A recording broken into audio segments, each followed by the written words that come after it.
రాష్ట్రాల్లోని మామిడి తోటలు పూత కాత దశలో ఉన్నాయి. చాలా చోట్ల తామర పురుగులు, తేనె మంచు పురుగులు, రసం పీల్చే పురుగులు, ఆకుజల్లెడ గూడ పురుగుల బెడద అధికమైనట్లుగా శాస్త్రవేత్తలు గుర్తించారు. వీటిని వెంటనే అరికట్టకపోతే తీవ్రంగా నష్టపోయే ప్రమాదం ఉంది. మామిడి తోటల్లో పూత పిందె వచ్చాక ఆశించే పురుగుల నివారణకు చేపట్టాల్సిన సమగ్ర సస్యరక్షణ చర్యలను తెలియజేస్తున్నారు బెల్లంపల్లి కోఆర్డినేటర్ కోట శివకృష్ణ.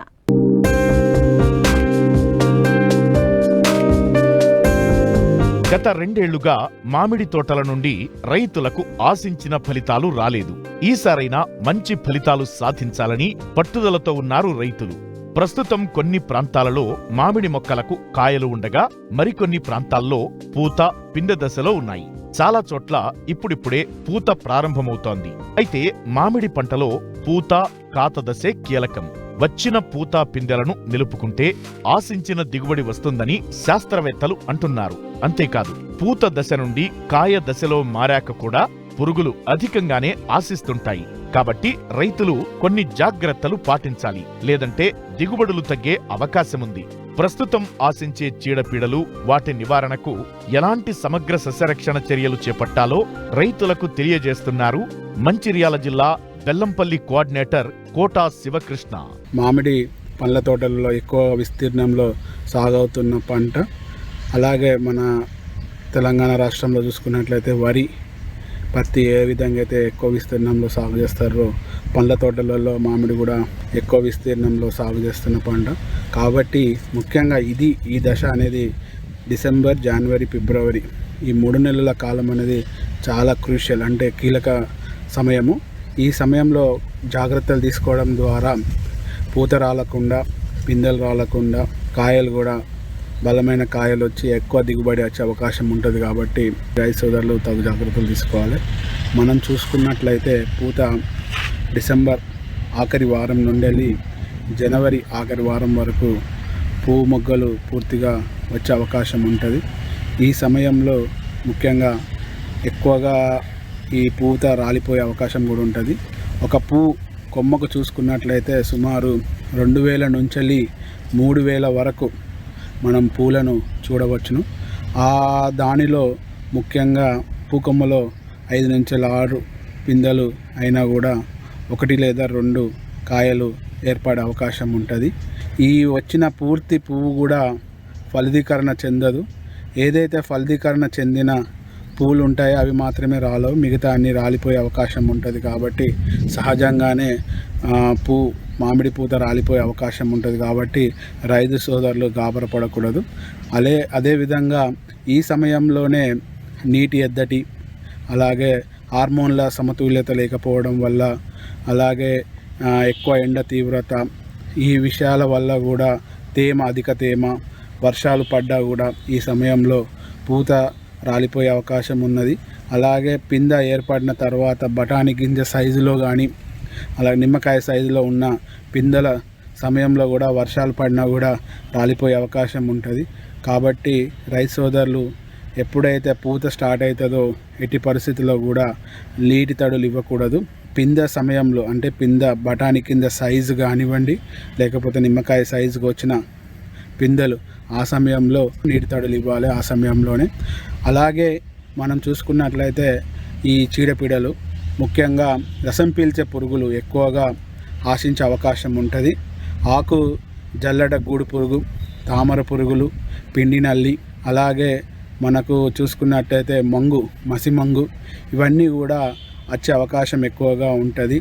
తేనె మంచు పురుగు, ఈ తేనె మంచు పురుగు మనకు లేత ఆకులను, అలాగే పూకొమ్మలను, ఇవన్నిటిని ఎక్కువగా ఆశించి వాటి విసర్జన తేనె తాగా ఉంటుంది. దాని మీద శిలీంధ్రాలు ఏర్పడి మసిమంగులాగా ఏర్పడి అవకాశం ఉన్నది. కాబట్టి ఇమిడాక్లోప్రిడ్ అనే మందుని 0.3 ml 1 లీటర్కి కలుపుకొని చెట్టు లోపలి నుంచి బయటికి పడేలాగా పిచికారీ చేసుకోవడం ద్వారా చెట్టు మొత్తం వచ్చే విధంగా పిచికారీ చేసుకోవాలి. ఈ విధంగా చేసుకోవడం వల్ల తేనె మంచు పురుగును మనం నియంత్రించుకున్న వాళ్ళం అవుతాము. దాంతోపాటుగా రసం పీల్చే పురుగులలో తామర పురుగులు కూడా వచ్చే అవకాశం ఉన్నది. ఈ తామర పురుగులు కూడా ఎక్కువ గుంపులుగా మన పువ్వు మొగ్గలను, అలాగే లేత ఆకులను, అప్పుడే ఏర్పడుతున్న పిందెలను ఆశించి రసం పీల్చి ఆ రసం పీల్చడం వల్ల విసర్జించేది ఏదైతే తీపి పదార్థం ఉంటుంది ఆ తీపి పదార్థం మీద ఈ శీలేంధ్రాలు ఏర్పడి ఒక్క కలర్లో ఒక్క రంగులో మన చర్మం బీటలు వాడి కాయ నాణ్యత కోల్పోవడం వల్ల రైతు సోదరులు దీనికోసము పిచికారీ చేయాల్సిందిగా కోరుకుంటున్నాను. పిప్రోనిల్ అనే మందు కూడా దొరుకుతుంది, అది 2 ml 1 లీటర్కి పిచికారీ చేయాల్సిందిగా కోరుకుంటున్నాను. దాంతోపాటుగా పిండి నల్లి, ఇది కూడా రసం పీలుస్తుంది. ఇది కూడా ముఖ్యంగా పువ్వు మొగ్గలను ఆశిస్తుంది. అలాగే లేత ఆకులను తొడిమలను ఆశించి రసం పీల్చి విసర్జన, దీని ద్వారా శీలింధ్రాలు ఏర్పడతాయి. శీలింధ్రాలు ఏర్పడి నల్లగా మారుతుంది, మసిమంగులాగా. దీనికోసం పిప్రోనిల్ 2 ml కానివ్వండి, ఎస్పెట్ 1.5 ml 1 లీటర్ నీటికి కలుపుకొని పిచికారి చేసుకోవడం ద్వారా మనము సాధ్యమైనంత వరకు రసం పీల్చే పురుగులను నివారించుకున్న వాళ్ళము అవుతాము.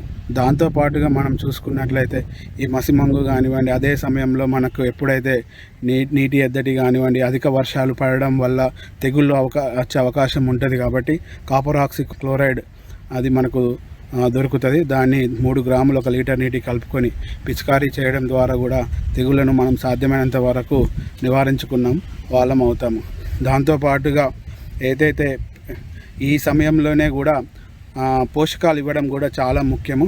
ఒక 10 గ్రాముల యూరియా లీటర్ నీటికి కలుపుకొని పిచికారీ చేయడం ద్వారా, అంటే కాయ సైజు నిమ్మకాయ సైజులో కానివ్వండి, బఠానీ గింజ సైజులో ఉన్న సమయంలో ఒక దఫా యూరియాను 10 గ్రాములు 1 లీటర్ నీటికి కలుపుకొని పిచికారీ చేయడం చాలా ముఖ్యము.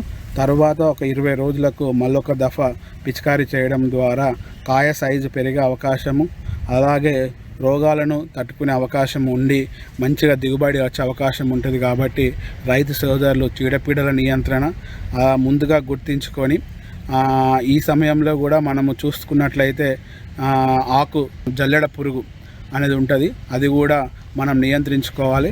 ముఖ్యంగా ఏదైతే ఆకులను వాటి యొక్క కణజాలాన్ని, ఆకుల మధ్య కణజాలాన్ని మొత్తం తినేసి మొత్తం జల్లెడలాగా, ఆకులను జల్లెడలాగా తయారు చేస్తుంది.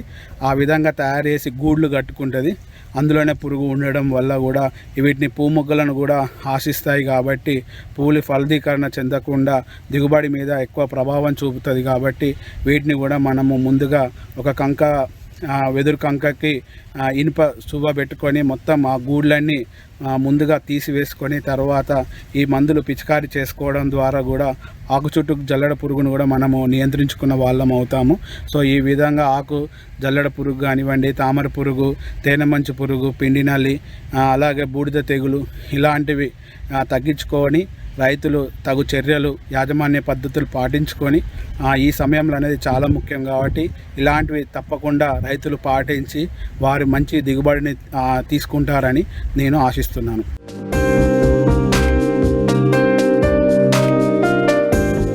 తక్కువ పెట్టుబడితో స్వల్ప కాలంలో చేతికొచ్చేవి అపరాలు. వీటిలో పెసర, మినుము పంటలు ఏడాది పొడవునా సాగుకు అనుకూలంగా ఉంటాయి. ప్రతి పంట పూర్తయిన పొలాలు, రబీ, వేరుశనగ పూర్తయిన ప్రాంతాల్లోనూ వేసవి పంటగా పెసర సాగు రైతుకు అనుకూలంగా ఉంటుంది. ఇప్పటికే పెసరను విత్తిన ప్రాంతాల్లో పైరు వారం రోజుల నుండి 20 రోజుల దశకు వచ్చింది. అయితే వేసవి పెసర నుంచి అధిక దిగుబడులు సాధించాలంటే సాగు ఆరంభం నుంచే అన్ని యాజమాన్య పద్ధతులు తప్పనిసరిగా పాటించాలని సూచిస్తున్నారు జమ్మికుంట కృషి విజ్ఞాన కేంద్రం శాస్త్రవేత్త విజయ్.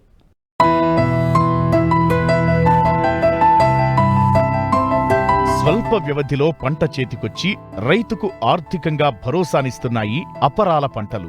ముఖ్యంగా పెసర అన్ని కాలాల్లోనూ సాగుకు అనుకూలంగా ఉంటుంది. ఏక పంటగానే కాక పలు పంటల్లో అంతర పంటగాను, పచ్చిరొట్ట పైరుగాను పలు పంటల సరళిలో పంట మార్పిడి కోసం ఇట్టే ఇమిడిపోవడంతో దీని సాగు నీటిపారుదల కింద వేసవిలో సైతం రైతుకు లాభదాయకంగా మారింది. సాధారణంగా ఫిబ్రవరి నుంచి మార్చి 15 వరకు పెసర విత్తడానికి అనుకూలమైన సమయం. నీటి వసతి కింద ఇప్పటికే పెసరను విత్తిన రైతాంగం కీలకమైన సాగు యాజమాన్య పద్ధతుల పట్ల కూడా కొంత అవగాహన కలిగి ఉండాలని సాగు యాజమాన్యం గురించి తెలియజేస్తున్నారు కరీంనగర్ జిల్లా జమ్మికుంట కృషి విజ్ఞాన కేంద్రం శాస్త్రవేత్త విజయ్. ప్రస్తుతం పరిస్థితులు కనుక చూసుకున్నట్లయితే మనము ఈ వేసవిలో సాగు చేసుకోవడానికి అనుకూలమైన పంట పెసర పంట. అయితే ఈ వేసవి పంట సాగులో కొన్ని యాజమాన్య పద్ధతులు కనుక చూసుకున్నట్లయితే సాధారణంగా ఈ వేసవి పంటగా మనం పెసరను సాగు చేసుకోవడానికి అన్ని రకాల నేలలు అనుకూలమైనవి. అయితే దీంట్లో ముఖ్యమైనది కనుక చూసుకున్నట్లయితే మనము విత్తన మోతాదు సాధారణంగా ఎకరానికి 6 నుంచి 8 కిలోల విత్తనము సరిపోతుంది. అయితే ఈ విత్తనం తీసుకున్న తర్వాత మనము విత్తన శుద్ధి అనేది చేయాల్సి ఉంటుంది. అయితే లీటర్ నీటికి 5 మిల్లీలీటర్ల ఇమిడాక్లోపిడ్ కనుక కలుపుకొని విత్తన శుద్ధి చేసుకున్నట్లయితే తొలి దశలో ఆశించే రసం పీల్చే పురుగుల నుంచి పంటను కాపాడుకోవడానికి అవకాశం ఉంటుంది. అదేవిధంగా మనము రైజోబియంతో కనుక విత్తన శుద్ధి చేసుకున్నట్లయితే మనకు ఈ విత్తనం ద్వారా సంక్రమించే తెగులను అరికట్టుకోవడానికి, అదేవిధంగా విత్తనంలో నత్రజని శాతం కూడా మనం వేసుకునే ఎరువులో నత్రజని యొక్క సమతుల్యత కూడా పెరిగి మనకు పంట ఎక్కువ పెరగడానికి అవకాశం ఉంటుంది. అయితే వేసవి పంటగా మనము పెసర పంటను సాగు చేసుకునేటప్పుడు విత్తనం విత్తుకున్న తర్వాత 24 గంటల లోపల కలుపు యాజమాన్యం కోసము మనము కలుపు మందు పిచికారీ చేయాల్సిన అవసరం ఉంటుంది. దీనిలో భాగంగా మనం విత్తనం విత్తిన వెంటనే నేలలో పదను ఉన్నప్పుడు 24 నుంచి 48 గంటల లోపల పెండిమిథాలిన్ అనే కలుపు మందును పిచికారీ చేసుకున్నట్లయితే మనకు పంట తొలి దశలో వచ్చే కలుపును అరికట్టుకోవడానికి అవకాశం ఉంటుంది. అయితే విత్తనం విత్తిన తర్వాత మళ్ళీ మనకు 20 నుంచి 30 రోజుల లోపల కలుపు వచ్చే అవకాశం ఉంది. ఈ కలుపు నిర్మూలించుకోవడానికి మనము ఎకరానికి 300 మిల్లీలీటర్ల ఇమాజితా పైర్ అనే కలుపు మందును కనుక పిచికారీ చేసుకున్నట్లయితే పంటలో వచ్చే కలుపును ఎక్కువగా నిర్మూలించుకోవడానికి అవకాశం ఉంటుంది. దానితో పాటు ఎరువుల యాజమాన్యం కనుక చూసుకున్నట్లయితే సాధారణంగా పంట మనము అడుగు దుక్కి దున్నేటప్పుడు విత్తనం విత్తే ముందే ఎకరానికి ఒక 2 క్వింటాల పశువుల ఎరువు కానివ్వండి, లేదా ఒక 8 నుంచి 10 కిలోల నత్రజని ఇచ్చే ఎరువులను, 25 నుంచి 30 కిలోల భాస్వరం ఇచ్చే ఎరువులను ఆఖరి దుక్కులో వేసుకున్నట్లయితే మనము పంటలో ఎరువుల వినియోగాన్ని పెంచుకోవడానికి అవకాశం ఉంటుంది. అదేవిధంగా పంటల యొక్క నీటి యాజమాన్యాన్ని గమనించినట్లయితే సాధారణంగా పంట యొక్క ఈ విత్తనం మనము ఏదైతే వేసే పంట పెసర సాగు చేస్తున్నామో ఈ పెసర యొక్క పంట కాలము 60 నుంచి 65 రోజుల్లోపు మాత్రమే ఉంటుంది. కాబట్టి మనము విత్తనం విత్తినప్పుడు అదేవిధంగా కీలక దశ అయినటువంటి పూత దశ మరియు కాయ తయారయ్యే దశలో కనుక నీటి యాజమాన్యాన్ని కనుక మనం నీటిని అందించినట్లయితే పంట ఎక్కువగా పెరగడానికి అవకాశం ఉంటుంది. భూమికి ఎరువుగా మారి భూమి యొక్క సారవంతత పెంచడానికి కూడా ఇది అవకాశం ఉంటుంది.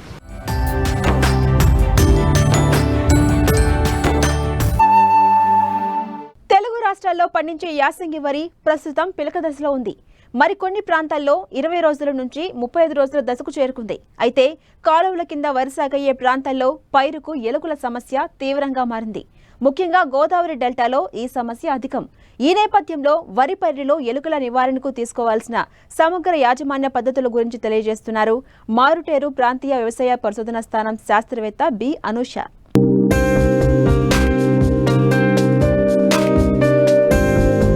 పంటలకు చీడపీడల తరువాత అదే స్థాయిలో నష్టం కలిగించేవి ఎలుకలు. గోదావరి డెల్టాలో అయితే ఎలుకల నిర్మూలనకు రైతులు చేసే ఖర్చు వేలల్లోనే ఉంటుంది. పంట పొలాల్లోనే కాక లేత నారుమడుల్లో, గోదాముల్లో విధ్వంసం సృష్టిస్తున్నాయి. సాధారణంగా ఎలుక తినేదానికన్నా ధ్వంసం చేసేదే అధికం. వీటిలో పునరుత్పత్తి వేగవంతంగా ఉంటుంది. పంట నాటింది మొదలు దిగుబడి చేతికొచ్చే వరకు ప్రతి దశలో వీటి నష్టం కనిపిస్తూనే ఉంటుంది. దీంతో రైతులు తీవ్ర ఆందోళన వ్యక్తం చేస్తున్నారు. వెంటనే వీటిని అరికట్టకపోతే తీవ్ర నష్టం జరిగే అవకాశముంది. వరిలో ఎలుకల నివారణకు తీసుకోవాల్సిన సమగ్ర యాజమాన్య చర్యల గురించి రైతులకు తెలియజేస్తున్నారు పశ్చిమ గోదావరి జిల్లా మారుటేరు ప్రాంతీయ వ్యవసాయ పరిశోధనా స్థానం శాస్త్రవేత్త బి అనూష. ఆంధ్రప్రదేశ్లో చూసుకుంటే ముఖ్యంగా పండించే పంటల్లో వరి అనేది చాలా ప్రధానమైనది. అవి కాకుండా ఇతరత్ర పంటలు కూడా రైతులు పండించడం జరుగుతుంది. సో ముఖ్యంగా మనం చూసుకున్నట్లయితే పురుగులు, చీడపీడలే కాకుండా ఎలుకల సమస్య అనేది కూడా చాలా ఎక్కువగా ఉన్నది. ఎందుకంటే మనకి 2 సీజన్లు కూడా మనం క్రాప్ వేయడం జరుగుతుంది. రైతులు ఖరీఫ్ వేస్తారు, రబీ వేస్తారు. తర్వాత ముఖ్యంగా ఈ గోదావరి జిల్లాల్లో చూసుకున్నట్లయితే ఈ నీటి లభ్యత అనేది కూడా చాలా ఎక్కువ ఉన్నది. వాటికి ముఖ్యంగా ఎలుకలకు కావాల్సింది ఏంటంటే నీటి లభ్యత ఒకటి కావాలి, ఆహార లభ్యత అనేది కావాలి. సో ఇక్కడ పుష్కలంగా లభిస్తున్నాయి కాబట్టి ఈ ఎలుకల సమస్య అనేది ఇక్కడ ఎక్కువగా ఉండడం జరుగుతుంది. ఎలుకల్లో రకాలు కూడా ఉన్నాయండి. అది మనకి క్రాప్ వరకు వచ్చేసరికి మారిపోతూ ఉంటుంది. ఇప్పుడు మన పంట పొలాల్లో చూసుకున్నట్లయితే ఒక రకమైన ఎలుకలు ఉంటాయి. అదే ఉద్యాన పంటల్లో చూసుకుంటే కొబ్బరి కానీ, కోకో తోటల్లో కానీ చూసుకుంటే ఒక రకమైన ఎలుకలు వాటి నష్టం కలుగజేస్తాయి. అట్లాగే మనం గోదాముల్లో చూసుకునే కనుక కూడా ఒక రకమైన ఎలుకలు నష్టం కలుగజేస్తాయి.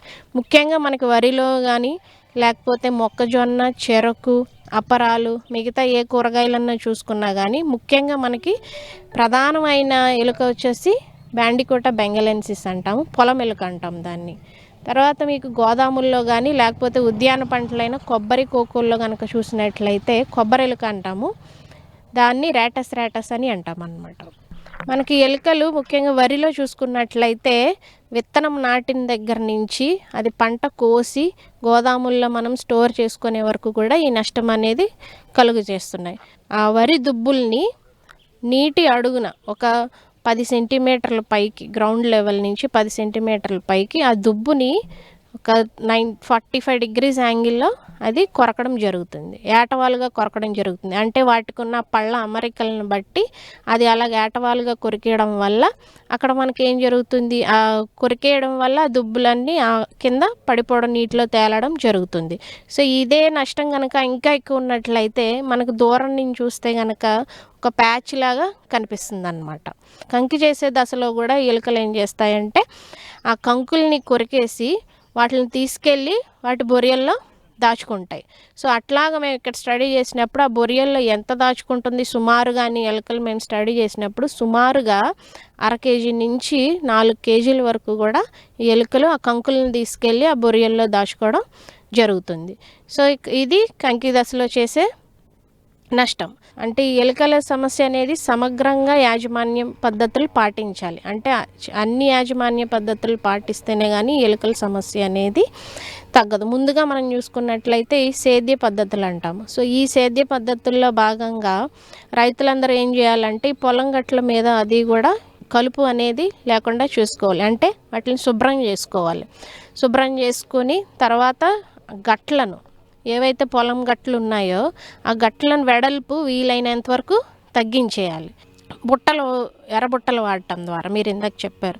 సో ఎర్రబుట్టలు వాడడం అంటే ఎర్రబుట్టలు ఎప్పుడు వాడాలంటే ప్లాంటింగ్ చేసిన దగ్గర నుంచి ఒక 30 రోజుల వరకు ఆ ఎర్రబుట్టలు అనేది వాడాలి. అది ఎలుకలు తిరిగే ప్లేసెస్ ఉంటాయి గట్ల ద్వారా. సో అక్కడ మనము ఈ ఎర్రబుట్టలు అనేవి ఎకరానికి 20 వరకు పెట్టుకున్నట్లయితే మైగ్రేట్ చేసేవైతే ఉన్నాయో అవి వచ్చి ఇందులో పడటం జరుగుతుంది. దాని ద్వారా అది చనిపోవడం జరుగుతుంది అన్నమాట. పంట ఏ దశలోనైనా ఎలుక కన్నాలలో పొగను వదిలి సులువుగా చంపవచ్చు. దీనినే బ్రో ఫ్యూమిగేటర్ అంటారు. పొగను వదిలేటప్పుడు కన్నం చుట్టూ పగుళ్లను మట్టితో మూసివేసి పొగను కనీసం 3 నిమిషాలు వదలాలి. ఎలుకలు రసాయనిక ఎరలను స్వీకరించని సమయాల్లో కూడా దీని ద్వారా మంచి ఫలితాలను పొందవచ్చు. తర్వాత మూడవది ఏం చెప్తున్నామంటే పొగ బారించడం ద్వారా. సో దాని ద్వారా ఏంటంటే మనము కుండ లోపల ఎండుగడ్డి పెట్టి దానికి కొంచెం నిప్పు రాజేసి ఎలుక కన్నం దగ్గర పెట్టి పైన బ్లోయర్ ఉంటుంది. ఆ బ్లోయర్ కనుక తిప్పినట్లయితే లోపల పొగ వస్తుంది. ఆ పొగ ఎలుక కన్నంలోకి వెళ్ళటం వల్ల ఏం జరుగుతుందంటే ఆ ఎలుకకి ఊపిరాడక అది చనిపోవడం జరుగుతుంది. ముఖ్యంగా మనకు చూసినట్లయితే 3 రకాల మందులు అనేవి ఉన్నాయి. ఒకటి వచ్చేసి జింక్ ఫాస్ఫైడ్, దాన్ని రైతులందరూ నల్ల మందు అంటారు. రెండవది వచ్చేసి బ్రోమోడయోలిన్, తెల్ల మందు అంటారు. మూడవది వచ్చేసి అల్యూమినియం ఫాస్ఫైడ్, సెల్ఫాస్ టాబ్లెట్స్ అంటాము అవి. సో ఈ జింక్ ఫాస్ఫైడ్, ఈ బ్రోమోడయోలిన్ని రెండింటిని కూడా ఎట్లా వాడుకోవాలంటే వాడుకునే పద్ధతి ఒకటే. ఎట్లాగా తయారు చేసుకోవాలంటే ఉత్తి రసాయనం ఒకటే పెట్టడం కాదు, ఆ కెమికల్ ఒకటే. దాన్ని ఏం చేయాలంటే 96 పాళ్ళు నూకలు, 2 పాళ్ళు ఆయిల్, నూనె 2 పాళ్ళు మందు కలుపుకొని ఒక 10 గ్రాములు ప్యాకెట్లా న్యూస్ పేపర్లో పొట్లంలా చుట్టుకొని ఆ ఎలుక కన్నాల దగ్గర పెట్టినట్లయితే ఎలుకలు అవి తిని 3 నుంచి 5 రోజుల్లో చనిపోవడం జరుగుతుంది. నల్ల మందుకైతే జింక్ ఫాస్ఫైడ్ అని చెప్పాను కదా, దానికైతే మనకి ఇమీడియట్ యాక్షన్ ఉంటుంది అనమాట. అంటే 1 రోజులో చనిపోవడం జరుగుతుంది ఎలుక. బ్రోమోడైలిన్ చూసుకున్నట్లయితే 3 నుంచి 5 రోజుల్లో చనిపోవడం అనేది జరుగుతున్నది. ఒక కన్నానికి వచ్చేసి 3 గ్రాముల బిళ్ళలు ఉంటాయి అవి. సో ఆ కన్నానికి వచ్చేసి ఒక 3 గ్రాముల బిళ్ళలు అందులో వేసినట్లయితే అది లోపల మాయిశ్చర్ ఉంటుంది కదా, తేమ, ఆ తేమకి ఆ బిళ్ళ రియాక్షన్ జరిగి దాని నుంచి ఫాస్ఫిన్ గ్యాస్ అనేది రిలీజ్ అవుతుంది అనమాట. సో దాని ద్వారా ఎలుకలకి ఏం జరుగుతుందంటే అది పీల్చడం వల్ల రక్తం కక్కుకొని చనిపోవడం అనేది జరుగుతుంది. ఈ అల్యూమినియం ఫాస్ఫైడ్ అనేది కొంచెం నిపుణుల పర్యవేక్షణలో వాడాలి, ఎందుకంటే కొంచెం అది పాయిజనస్ కాబట్టి. సో తద్వారా ఇవన్నీ పద్ధతులు కూడా రైతులు పాటించినట్లయితే రైతులకి ఎలుకల నుంచి నష్టాన్ని అనేది కలగకుండా జరుగుతుంది.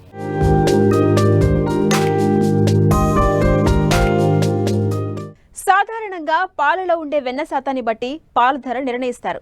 పాలలో ఉండే వెన్న శాతానికి చాలా ప్రాముఖ్యత ఉంటుంది. పాల ఉత్పత్తి అధికంగా ఉన్నప్పుడు వెన్న శాతం తక్కువగా ఉండడం సాధారణమే. అయితే పశుగ్రాసాల లభ్యత తక్కువగా ఉండడం, ఎండవేడిమి ఎక్కువగా ఉండడం, తక్కువ ఉష్ణోగ్రతలు ఉండడం వల్ల పాడి పశువులు సరిగా మేత తీసుకోవు.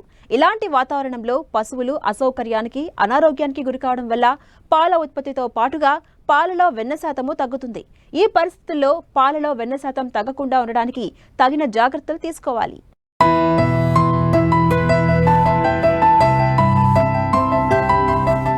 వేసవి వస్తుందంటే చాలు పాడి రైతులు భయపడుతూ ఉంటారు. మండే ఎండలు, పచ్చిమేత కొరత, తాగునీరు లేకపోవడం తదితర కారణాలు పాడి గేదెలపై ప్రభావం చూపుతాయి. దీంతో రైతులు మార్చి నుంచి జూలై వరకు పాల దిగుబడి తగ్గి తీవ్రంగా నష్టపోతూ ఉంటారు. వర్షాభావం వల్ల ఈ ఏడాది ఎండలు ఒక నెల ముందుగానే మొదలవడంతో పాలు తగ్గుతున్నాయని పోషకులు చెబుతున్నారు. సాధారణంగా గేదె పాలలో వెన్న శాతం 6 నుంచి 8% వరకు ఉంటుంది. అదే దేశవాళీ పాడి పశువుల పాలల్లో 4 నుంచి 4.5%, సంకర జాతి పాడి పశువుల పాలల్లో 3 నుంచి 4% వరకు వెన్న ఉంటుంది. పాలల్లో వెన్న శాతం పెరగాలంటే పాడి పశువులకు ప్రతిరోజు 30 నుండి 40 కిలోల వరకు పచ్చిమేత ఇవ్వాలి. ఇందులో 3వ భాగం 10 నుండి 15 కిలోల వరకు పప్పు జాతి పశుగ్రాసాలను, మిగతా భాగం 28 నుండి 30 కిలోల వరకు గడ్డి జాతి, ధాన్యపు జాతి పశుగ్రాసాలను ఇవ్వాలి. ప్రతిరోజు 6 నుండి 8 కిలోల వరకు ఎండుగడ్డిని ఇవ్వాలి. ముఖ్యంగా జొన్న చొప్ప, సజ్జ చొప్ప, మొక్కజొన్న చొప్పలను ఎండుగడ్డిగా వాడడం మంచిది.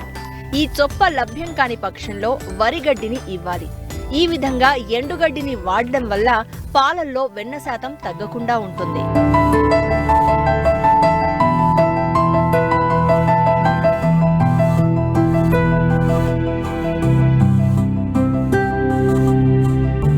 పశువుల శరీరంలో ఉన్న సూక్ష్మ క్రిములు విడుదల చేసే సెల్యులోస్ అనే ఎంజైమ్ల వల్ల పీచు పదార్థం జీర్ణం జరుగుతుంది. కాబట్టి పశుగ్రాసాలను చిన్న ముక్కలుగా కత్తిరించి మేపటం వల్ల పీచు పదార్థం ఎక్కువగా జీర్ణమై పాలల్లో వెన్న శాతం పెరుగుతుంది.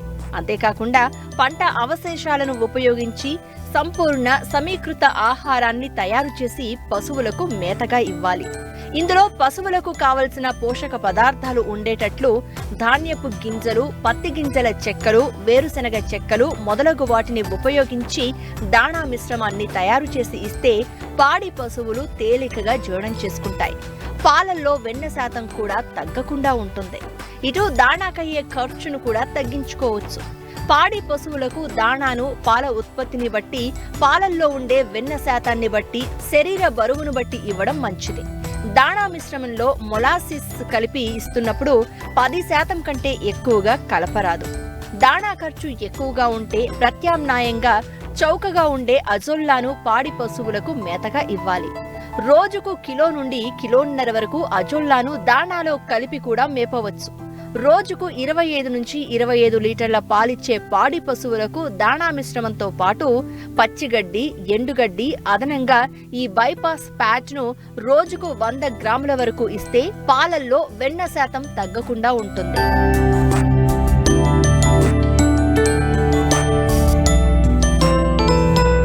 పాలు పిండేటప్పుడు చివరి ధారల్లో వెన్న శాతం అధికంగా ఉంటుంది కనుక చివరి పాలను పూర్తిగా పిండాలి. పాడి పశువులు వట్టిపోయే ముందు ఇచ్చే పాలలో వెన్న శాతం ఎక్కువగా ఉంటుంది. పాలను నెమ్మదిగా పిండితే కూడా వెన్న శాతం తగ్గుతుంది. కాబట్టి వీలైనంత త్వరగా 4-5 నిమిషాలలో పాలను పూర్తిగా పిండాలి. వేసవిలో పాడి పశువుల పెంపకంలో మంచి యాజమాన్య పద్ధతులు పాటించి పోషణలో తగు జాగ్రత్తలు తీసుకుంటే పాలల్లో వెన్న శాతం తగ్గకుండా పాడి పశువుల పెంపకందారులు అధిక లాభాలు పొందవచ్చు.